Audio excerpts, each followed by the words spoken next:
세 번째는 열교환기 실패율 감소를 위한 유의 및 회기 분석으로 고려대학교의 권세희 님께서 발표하겠습니다.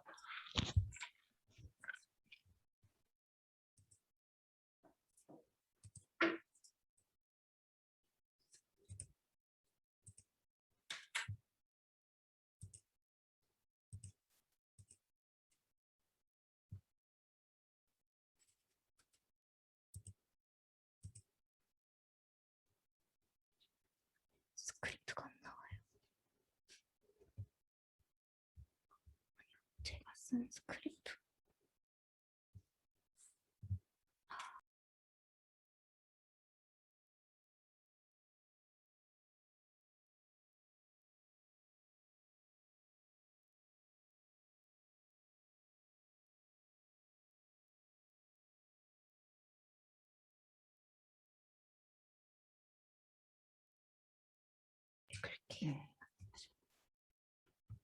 네, 안녕하십니까. 열교환기 실패율 감소를 위한 요인 및 회기 분석 발표를 하게 된 권세희입니다.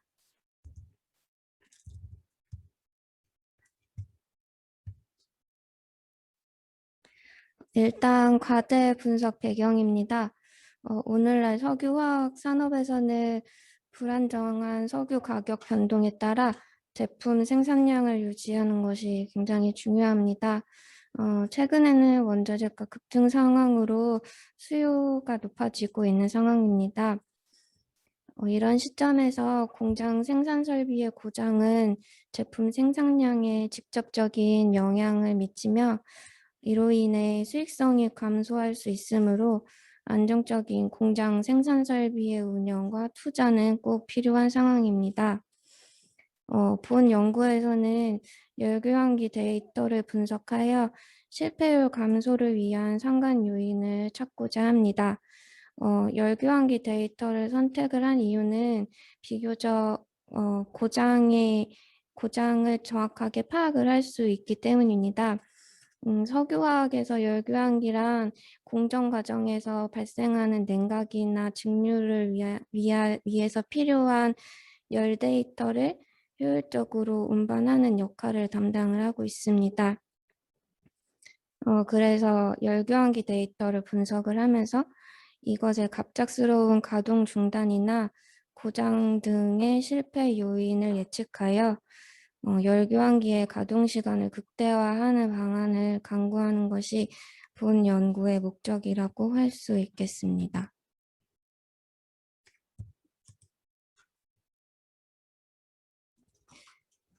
다음으로는 데이터 분석 과정 및 사용 분석 기법에 대한 내용입니다. 데이터 분석은 데이터 전처리부터 예측 결과 확인 및 모델 평가까지의 분석 과정을 거치며 각 분석 과정에는 여러 가지 사용 분석 기법이 있습니다. 저는 그중에서 히스토그램, 선형 분석 기법, 회귀 분석 등을 사용해서 데이터 분석을 진행을 해보았습니다. 일단 분석을 진행할 데이터는 석유화학 기업의 2년간 열교환기 데이터로 센서 데이터 툴을 통해 수집이 되고 있으며 그 중에서 고장에 영향을 미칠 거라고 파악한 6개 변수 정보를 선택을 했습니다. 6개의 변수는 온수 출력 온도, 온수 입력 온도, 온수 입력 압력, 온수 출력 압력, 냉수 입력 유량, 그리고 냉수 출력 압력입니다. 확보한 데이터에 대해 데이터 분석 과정 중 첫 번째 단계인 전처리 작업을 통해 유의미한 형태로 데이터를 정제하는 작업을 수행했습니다. 우선 텍스트로 구성된 월 데이터를 숫자 데이터로 변환하고 날짜와 시간으로 구분하는 시간 데이터 전처리 작업을 수행했으며 이에 따라 날짜는 데이터 형식, 벡터는 숫자형으로 변경하는 데이터 형식 변환 전처리 작업을 진행했습니다. 마지막으로 NA 값을 직전의 데이터로 채워 데이터를 제거하는 전처리 작업까지 수행을 했습니다.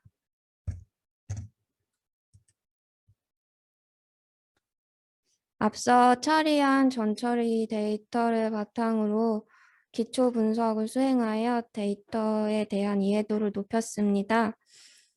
사용 데이터 분석 기법은 히스토그램 및 K넷을 사용했습니다.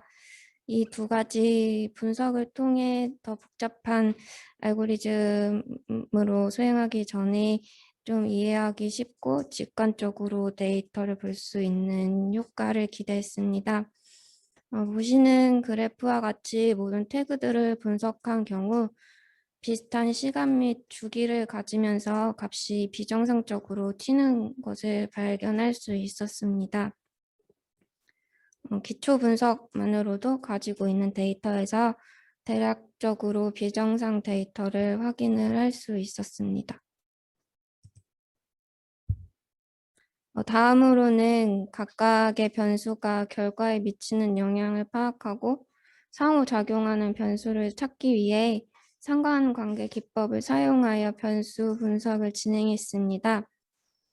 왼쪽에 열교환기 구조 그림으로 보시면 알 수 있는 것처럼 열교환기의 고장에 대한 결과로 판단되는 요인은 온수 출력 온도로 파악할 수 있습니다.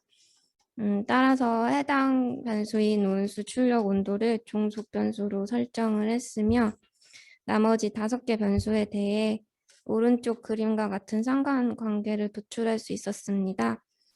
그래서 다음과 같은 두 가지 결과를 확인할 수 있었습니다. 첫 번째로 온수 입력 온도가 높아지면 온수 출력 온도가 높아지는 강한 양의 상관관계를 보이고 있었으며 두 번째로 냉수 입력 요량이 높아지면 온수 출력 온도가 낮아지는 강한 음의 상관관계를 보입니다. 다음으로는 앞서 언급한 온수 출력 온도를 종속 변수로 설정한 후 요인간 다중 회귀 분석을 진행을 했습니다. 이 결과 다음과 같은 선형식을 도출할 수 있었습니다. 도출한 선형식의 적합성을 판단하기 위해 확인한 검정 결과에 따르면 R 스퀘어의 값에 따라 80%의 확률로 선형 모델을 설명할 수 있습니다. 또한 p-밸류 결과로 보아 해당 선형 모델은 유의하다고 볼 수 있으며 다중 공선성을 확인한 결과 각 요소별로 유의미한 상관관계를 가지고 있음을 확인할 수 있었습니다. 사실 이거는 실패한 분석인데요.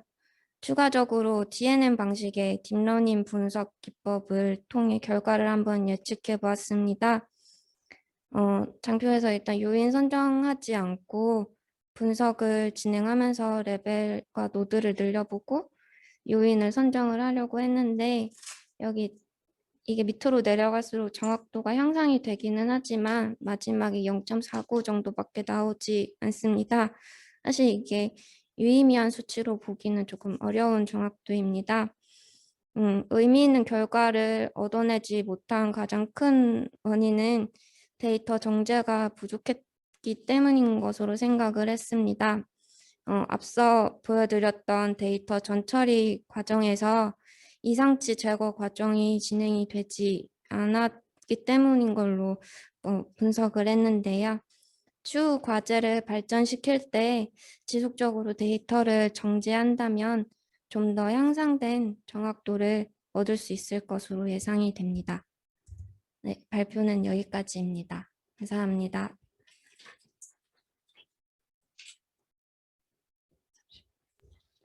네, 발표 잘 들었습니다. 혹시 플로어에서 질문이나 코멘트 있을까요? 제가 하나 질문할게요. 평소에 이 열교환기 고장률에 대한 예측 연구들이 좀 많이 있나요? 기존 문헌에도요? 아니요, 사실 다른 거를 참고하진 않고 그냥 데이터를 받은 것 중에서 그냥 고장값이 확실하게 나온다고 했기 때문에 좀 그래서 연구 사례로 채택한 게 가장 큽니다. 그래도 아무래도 예측하려면 인과관계가 있는지를 찾아야 되는데 예, 그 부분이 좀 명확하게 안 돼서 성과가 잘 안 나왔다는 생각이 좀 듭니다. 네. 예, 앞으로도 더 좋은 연구 하시고요. 예, 오늘 발표 감사합니다. 감사합니다.